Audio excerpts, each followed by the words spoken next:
Aujourd'hui, nous faisons une nouvelle sortie vers le pas de la Case en utilisant un nouvel itinéraire qui nous fera passer par Formiguères, Font-Romeu et Portet-Puymorens. Au départ de Carcassonne, nous passerons par la haute vallée de l'Aude. Nous ferons notre première pause à l'entrée des gorges de la Pierre Lisse. Allez, petit arrêt clope.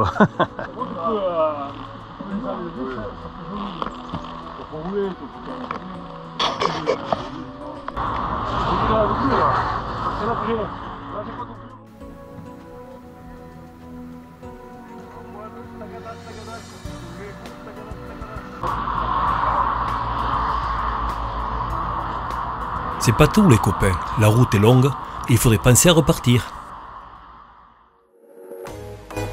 Allez, c'est parti!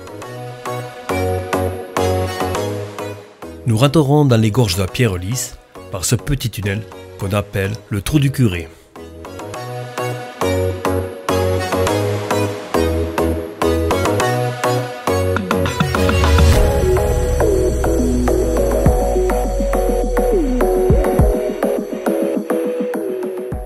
Ces gorges ont été creusées par le fleuve Aude. Ce canyon de 2 km de longueur et de 20 mètres de large, avec des falaises de plus de 300 mètres, est le site naturel le plus visité du département de l'Aude. Avec une telle beauté, on comprend pourquoi. Le passage du défilé de la Pierre Lisse, autre nom de ces gorges, fut l'œuvre de l'abbé Félix Armand. C'est lui-même qui donna solennellement le premier coup de pic au pied du rocher qui barrait l'entrée de la vallée. C'était en 1775. Les travaux furent interrompus par la Révolution française, puis repris plus tard et menés à bonne fin par l'abbé Félix Armand. Pour cette sortie au pas de la Case, je suis accompagné par Christian,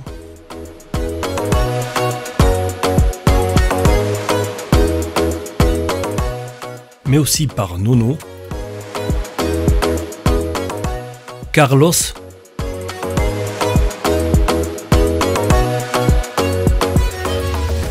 Jacques, Eric,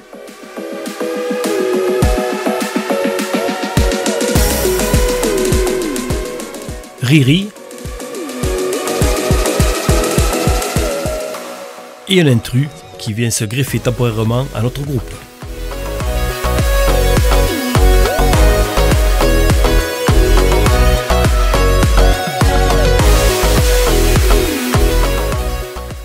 Nous sortirons du défilé de la Pierre Lisse par ce tunnel.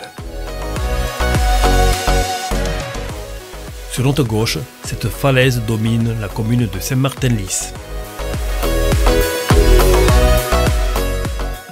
Nous remontons toujours l'Aude avec de magnifiques ouvrages ferroviaires.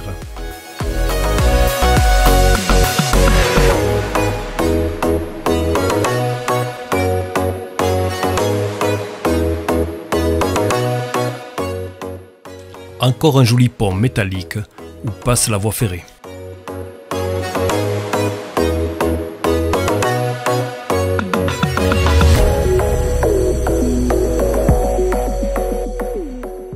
Au prochain rond-point, nous prendrons la direction de Font-Romeu. Nous laisserons la D117 pour prendre la D118 direction Font-Romeu.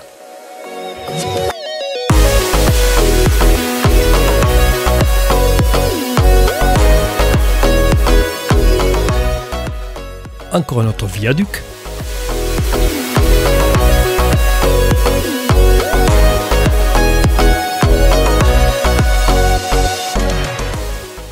Nous arrivons à Axat, que nous allons traverser tranquillement pour arriver aux portes des gorges de Saint-Georges. Sur notre droite, nous pouvons voir l'usine hydroélectrique de Saint-Georges, à gauche sur l'écran.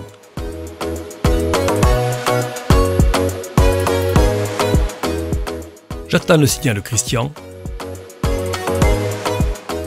Et nous voilà partis.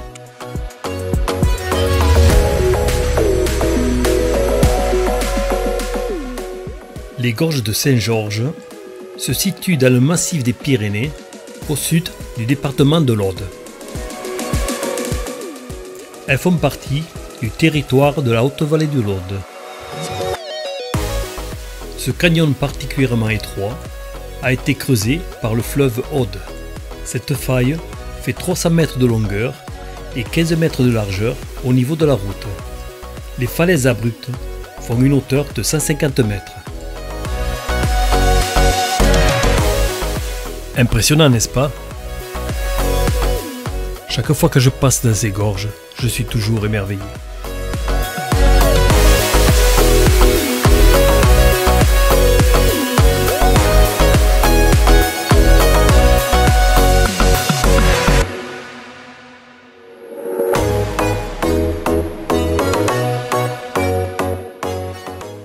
À la prochaine bifurcation, nous tournerons à droite, toujours sur la D118, direction Font-Romeu.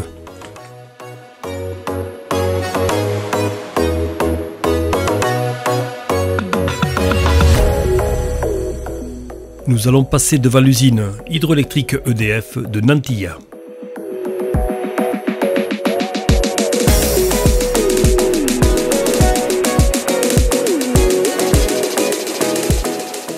Nous passons devant la prise d'eau EDF de Saint-Georges. Nous continuons notre route en longeant l'Aude. Mais soyons prudents parce qu'en regardant les traces de freinage et les impacts sur le rocher, on sent que cette route est dangereuse.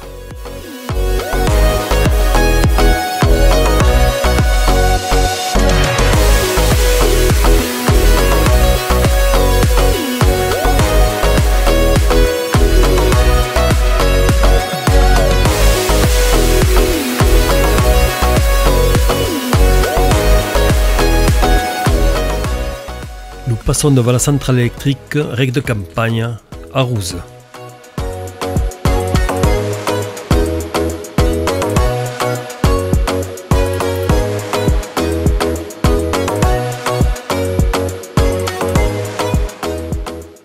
Au prochain carrefour, nous continuerons tout droit, toujours sur la D118, direction Escoulouvre-les-Bains.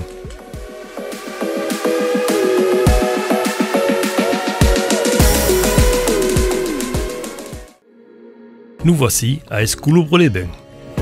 Escoulouvre-les-Bains est une station thermale qui possède plusieurs sources d'eau chaude.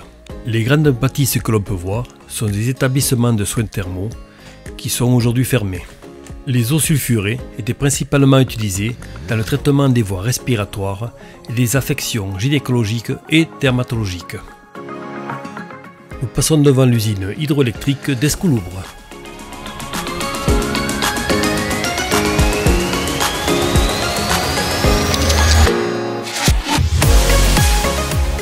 Nous rentrons dans les Pyrénées-Orientales.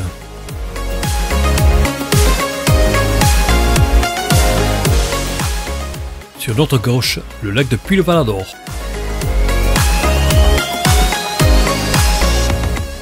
Nous arrivons à Formiguères.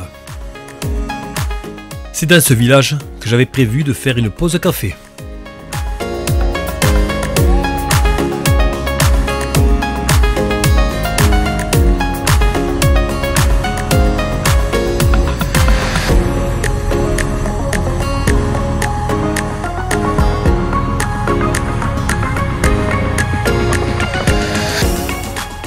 Nous garerons nos motos devant la mairie.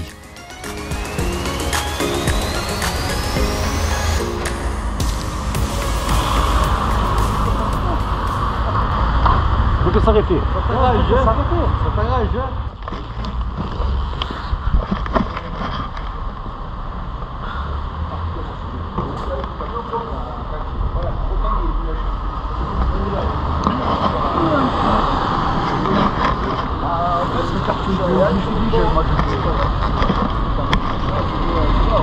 Voilà, Font-Romiguères. On dit ça.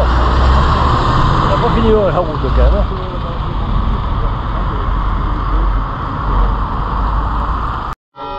Déjà une voiture. Ah ouais, plein que... Manque de pont, on va dire à terre. Surtout le café. Bon, après cette pause café, il est temps de reprendre notre route. C'est vrai que nous avons encore pas mal de chemin à faire. Petit regroupement à la sortie du village.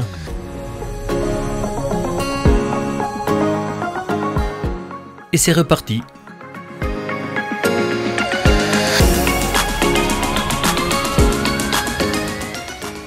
Nous sortons de Formiguères avec devant nous de magnifiques paysages.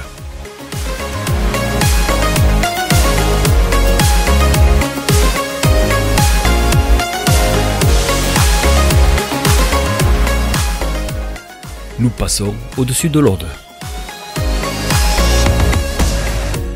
Nous nous approchons du barrage du lac de Mattemal, dont nous pouvons voir les contreforts.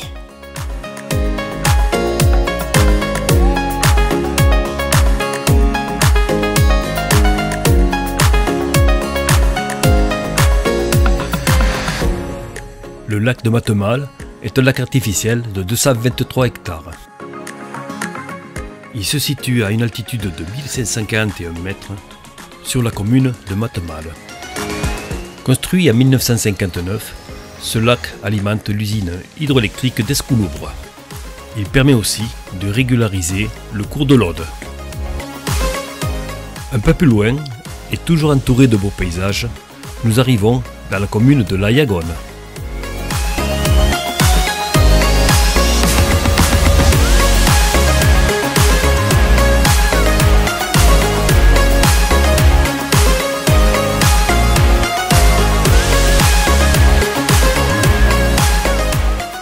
J'aime bien l'entrée de ce village.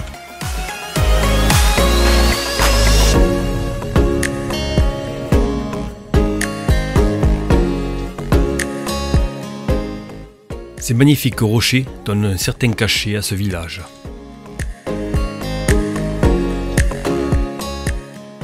Nous sortirons de La Yagone avec ce très beau panorama.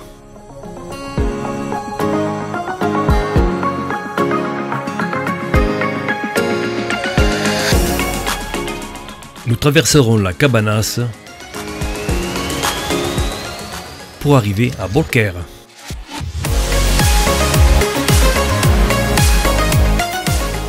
Beaucaire se veut une ville sportive et touristique. Aussi, cet imposant ballon de rugby de 4 tonnes a été mis en place spécialement pour la Coupe du Monde de rugby à 15 2023. Ici, nous trouvons une évocation du train jaune, puisque Beaucaire fait partie d'une des 21 gares desservies par ce train touristique. Sur ce rond-point, ces remontées de stations mécaniques rappellent que Beaucaire Pyrénées 2000 est une station de sport d'hiver. Et la statue métallique du coureur cycliste indique que le Tour de France est passé par ici. Quelques kilomètres plus loin, ces isards sur ce rond-point nous annoncent que nous arrivons à Font-Romeu. Nous passons devant l'ermitage Notre-Dame de Font-Romeu, qui est en plein travaux de rénovation.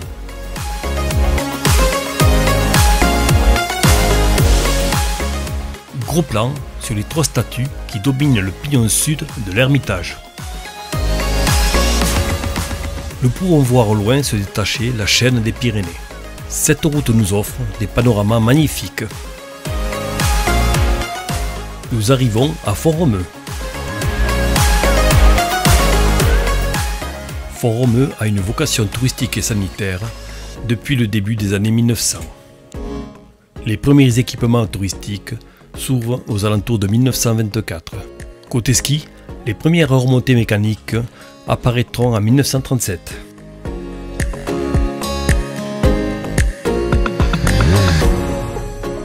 Nous passons à côté de la statue du Christ Roi.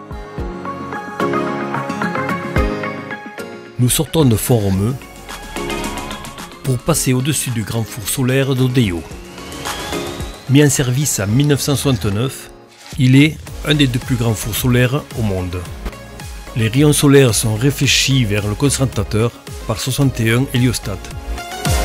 Quelques kilomètres plus loin, nous arrivons à la hauteur de la centrale solaire Thémis. Les rayons du soleil sont concentrés sur le récepteur en haut de la tour par 201 héliostats. Nous arrivons au village d'Angoustrine. Et la première chose que nous voyons, c'est la nouvelle église du 19e siècle, Sant'Andreu d'Angostrina, qui a gardé le nom de l'ancienne église que nous verrons plus loin.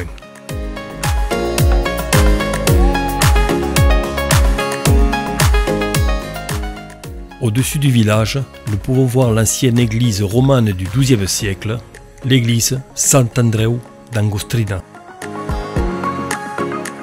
3 km plus loin, nous passons devant l'église San Martí d'Ur, D''UR.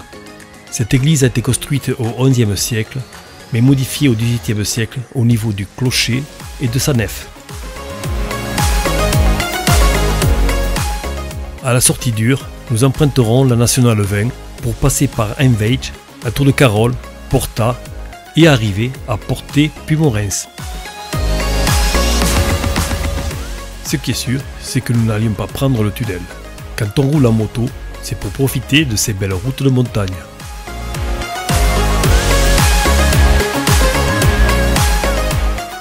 À la sortie de Portet-Pumorens, nous emprunterons cette jolie route sinueuse qui va nous amener jusqu'au col de Pumorens. Et cela s'annonce bien quand on voit ces magnifiques paysages en contrebas de la route. En face de nous, et dans ce magnifique panorama, nous pouvons voir le pic de Fontfreda et de l'Estagnol. Et en dessous de nous, Portet-Pumorens.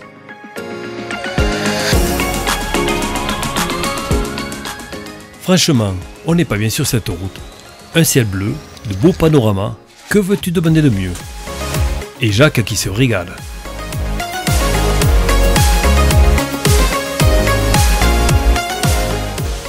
Sur notre droite, un torrent des cascades, c'est le Rec de Cortal.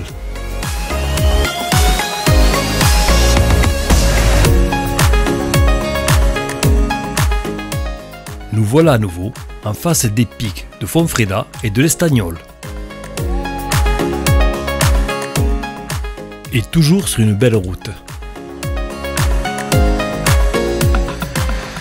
Je vois qu'un insecte s'est scratché sur ma caméra, mais ça va, ça ne dénature pas trop l'image.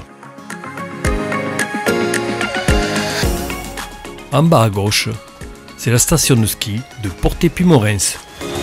En nous rapprochant du col, nous passerons à côté de l'hôtel du col qui, après avoir été abandonné depuis plusieurs années, a été détruit par un incendie en novembre 2019.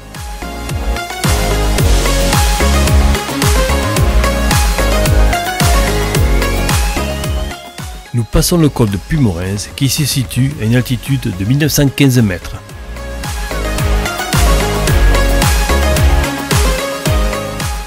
Voilà Christian qui nous rejoint, mais je ne sais pas du tout ce qu'il veut dire.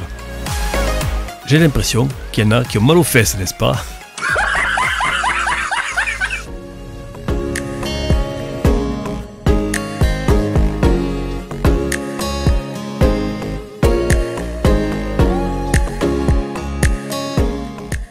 Je me répète peut-être, mais c'est quand même beau la montagne.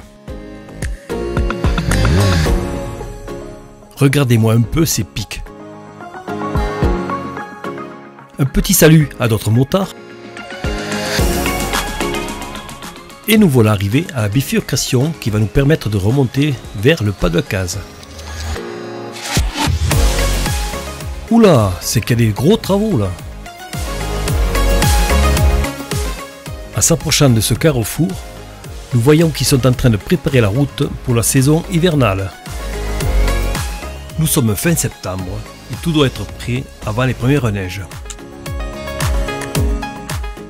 Au bout de quelques minutes d'attente, nous pouvons passer. Ils ont vraiment mis les gros moyens. Ce qui est sûr, c'est que cette route sera impeccable. Et ce n'est pas un mal quand on connaît le trafic qu'il y a dans ce secteur.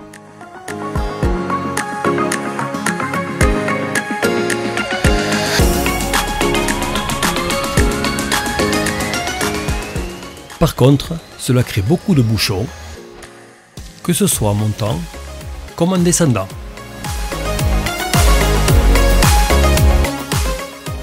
Une fois que nous avons passé ces travaux, nous pouvons reprendre notre route direction pas de la case, et ceci en nous régalant de ces magnifiques panoramas.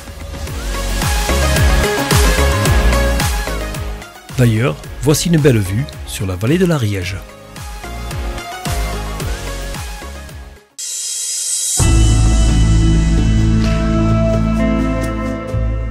En arrivant au poste de douane, nous savons qu'il ne nous reste plus que 3 à 4 minutes pour atteindre la principauté d'Andorre. Situé sur le domaine de Grand Valira, qui est le plus important domaine du sud de l'Europe, avec ses 200 km de pistes de ski, le Pas de la Case est le lieu idéal pour les sports d'hiver. La première sortie de ce rond-point à droite permet d'accéder au tunnel d'Envalira pour traverser la montagne en évitant le col d'Envalira.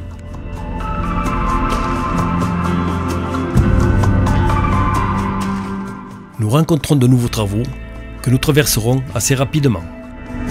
C'est fou les moyens qu'ils mettent pour améliorer cette route. Il est vrai que le Pas de la Case, avec ses taxes réduites, est une destination incontournable pour faire de bonnes affaires.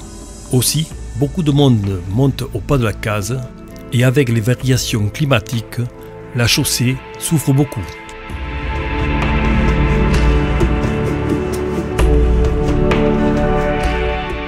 Et oui, encore des travaux, mais ça en avait vraiment besoin. Cette fois-ci, nous rentrons bien en Andorre, plus exactement au Pas de la Case. Avant de nous rendre au restaurant, puis faire nos achats, nous ferons d'abord le plein d'essence de nos motos. Mais moi j'ai aussi un autre projet, monter en haut du col d'Envalira. Je laisse temporairement mes camarades pour monter jusqu'au port d'Envalira. Il se situe à 4,5 km depuis la sortie du Pas de la Case. Le départ se fera du Pas de la Case. Tous nous verrons l'entrée de la station côté français. La circulation est souvent ralentie par ces gros camions-citernes qui viennent alimenter les stations-service. Il est vrai que le prix de l'essence est détaxé en Andorre pour le grand bonheur des habitants et des touristes. Ça y est, nous rentrons dans le vif du sujet. Nous attaquons la montée du col d'Envalira. Nous passons devant le site Costa Rodana avec son restaurant et son télésiège.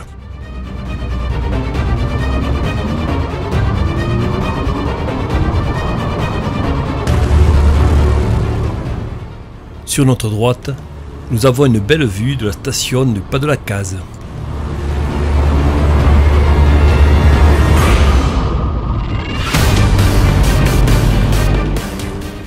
Cette route qui monte jusqu'au col est propre, large et nous offre des superbes panoramas.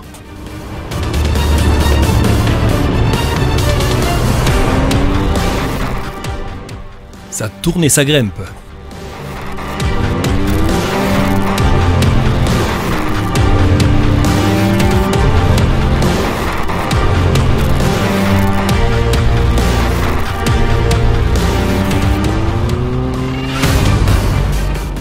En face de nous, en haut du pic blanc, on peut voir l'ancien émetteur de Sud Radio. Sur notre droite, nous pouvons voir le circuit Andorra. Là, nous voyons de la glisse, mais en hiver, c'est ce circuit qui accueillait le trophée Andros. Un dernier virage.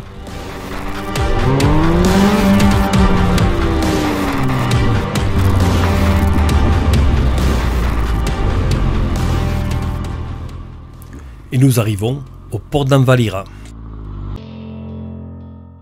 À 2408 mètres d'altitude,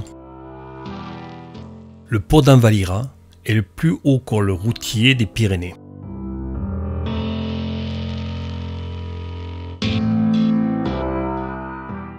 On y trouve un mémorial à l'honneur des premiers hommes qui ont rendu possible son ouverture.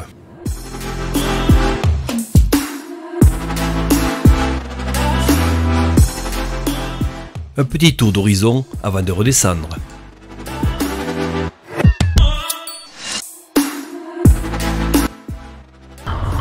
Allez, on va rejoindre les copains. C'est rien peut-être.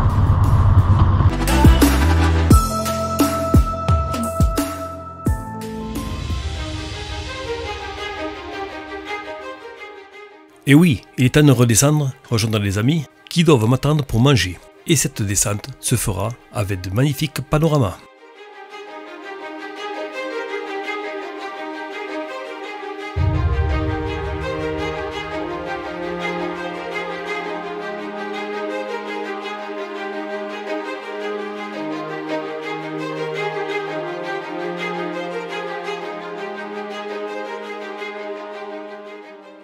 J'arrive au restaurant Cabarocca où de bonnes bières bien fraîches nous attendent pour l'apéritif.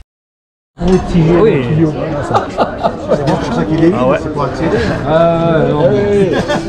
Allez, on y est tous. Ici, le c'est en plus. C'est vrai? J'ai un puits comment t'expliquer. Bon, il y a de la flotte en ce moment, mais après, tu as comme une. Explique bien. Hein. Explique. Il y a comme une voûte. Il raconte et puis dans le jacuzzi. Donc, Ouais. il remplit. Il arrive au complet. La terre s'est effondrée. Pays, c'est l'homme. Et à la tienne. C'est pas ton de verre que c'est. Maintenant, oui. Mais il est plus alors. Il a vidé. Il prend tous les verres. Il finit tous les verres. Après cet apéritif, nous prendrons notre repas avant de nous préparer pour repartir chez nous. Les achats ont été faits, les sacoches ont été remplies, nous pouvons démarrer.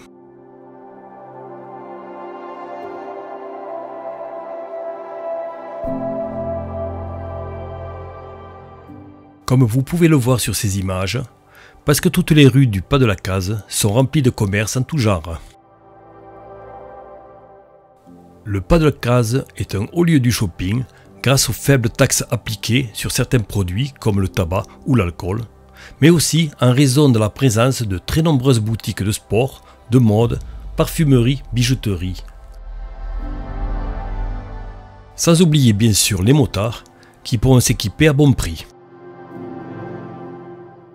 Aussi, il ne faut pas s'étonner qu'il y ait tant de monde qui monte en Andorre pour faire des achats.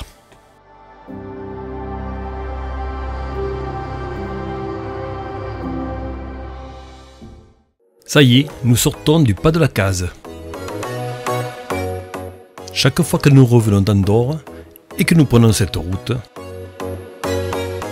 ces magnifiques panoramas nous en mettent plein les yeux.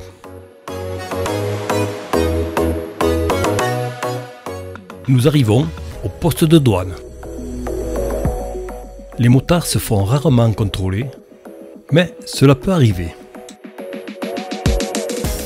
Dans notre cas, nous passons l'esprit tranquille parce que nous avons pris juste les quantités légales. Voici un joli point de vue sur la vallée de l'Ariège. Tout à l'heure, quand nous sommes montés vers l'Andorre, il était 12h45 et les travaux de voirie étaient en cours. Il est maintenant 16h et la réfection de la route est pratiquement terminée. Chapeau l'entreprise des travaux publics. Nous continuons notre descente dans la vallée de l'Ariège sur une route toute neuve. Et toujours avec de beaux panoramas.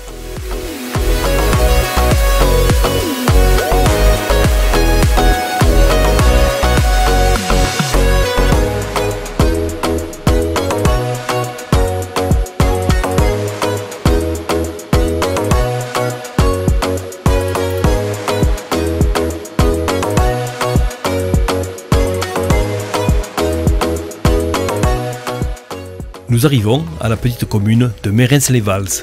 Salut les copains! N'oublions pas de saluer les autres motards.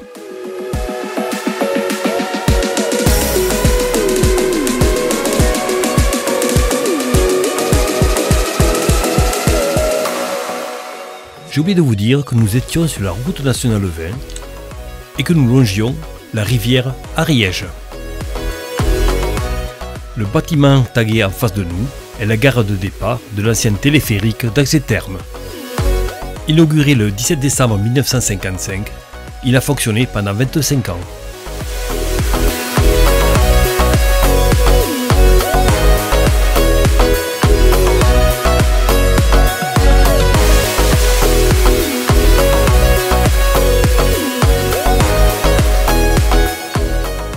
gros travaux de voirie ont engendré ce bouchon. Heureusement, en moto, on passe mieux. Enfin, presque.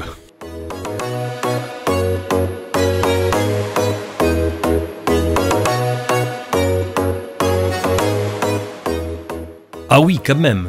C'est un sacré chantier qu'ils sont en train de réaliser là. Alors je ne sais pas si c'est pour sécuriser la route afin d'éviter des chutes de pierres sur la chaussée ou si c'est pour élargir les voies d'accès. Quelques kilomètres plus loin, nous arrivons à Ax-les-Thermes.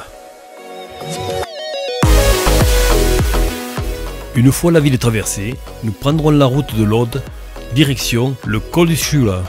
Nous sommes sur la D613. De nombreux virages en épingle à cheveux vont nous attendre. Et ça devrait nous plaire.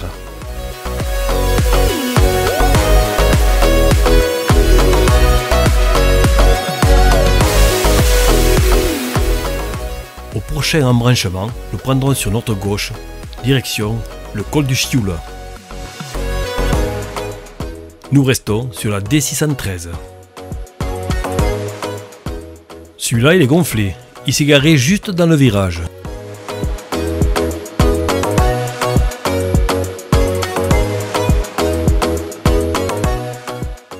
Et les virulos s'enchaînent les uns après les autres. Ce n'est pas étonnant que beaucoup de motards empruntent cette route pour aller au pas de la case.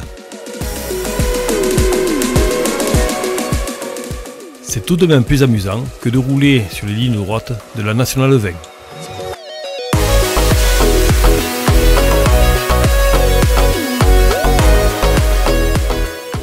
Nous nous faisons plaisir de basculer d'un virage à l'autre. Il faut tout de même rester vigilant.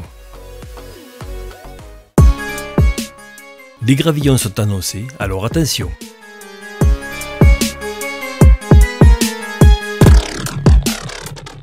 Oula, c'est Christian qui a failli aller au tas. Heureusement, l'électronique a bien aidé. Vous avez vu le paquet de gravier qu'il y a? En deux roues, ce n'est pas évident de gérer. En plus, nous aurons ça sur plusieurs kilomètres. Nous arrivons au domaine de Sciula.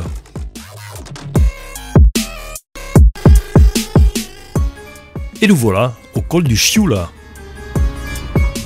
Ce col se situe à une altitude de 1431 mètres.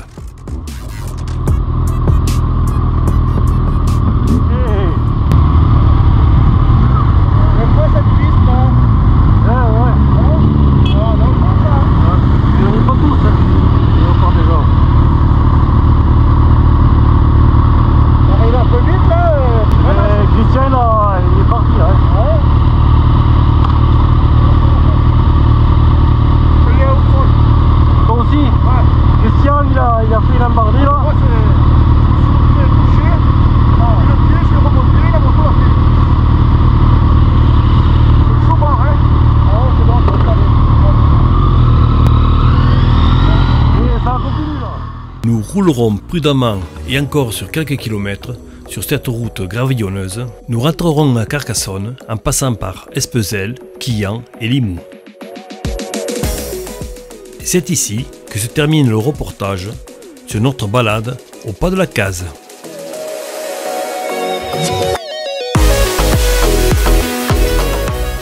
Si cette vidéo vous a plu, vous pouvez mettre un pouce levé.